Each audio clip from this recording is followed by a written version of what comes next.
नमस्कार दोस्तों, मैं आपका दोस्त Ravi Mohan. News and views में आज का मुद्दा है कि अगर चीन अमेरिका से भी ज़्यादा संपन्न और शक्तिशाली हो गया तो भी क्या वो मार्क्स और माओ के सपनों को साकार कर पाएगा।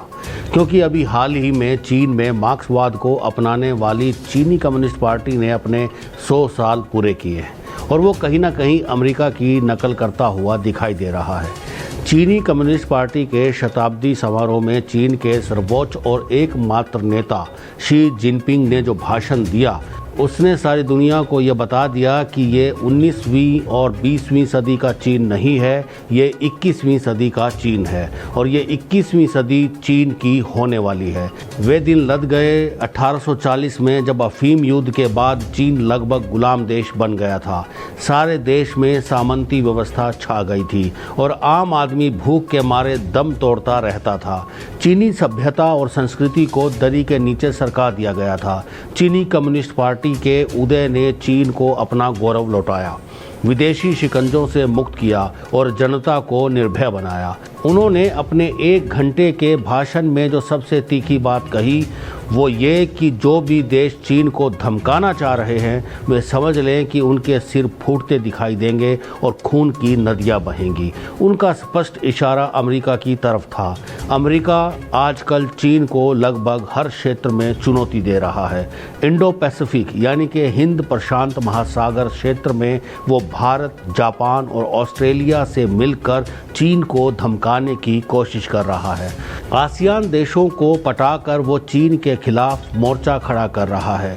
चीन भी कम नहीं है, वो दक्षिण और पश्चिम एशिया के देशों को एशियाई महापथ के नाम पर भारी कर्जों से दबा रहा है। अफ्रीकी देशों में भी पांव पसारने में उसने कोई कमी नहीं रखी है। वो 21वीं सदी को चीन की सदी बनाने पर उतारू है। वो अपनी फौजी शक्ति इतनी बढ़ा रहा है कि एशिया ही नहीं विश्व का सबसे शक्तिशाली राष्ट्र बन जाए। शी ने अपने भाषण में चीन की प्रसिद्ध दीवार को इस्पात की दीवार कहकर सारे विश्व के आगे खम ठोक दिया है। मुझे याद नहीं पड़ता कि इतना आक्रामक भाषण कभी माओ त्से तुंग या चाउ एन लाई ने भी दिया हो।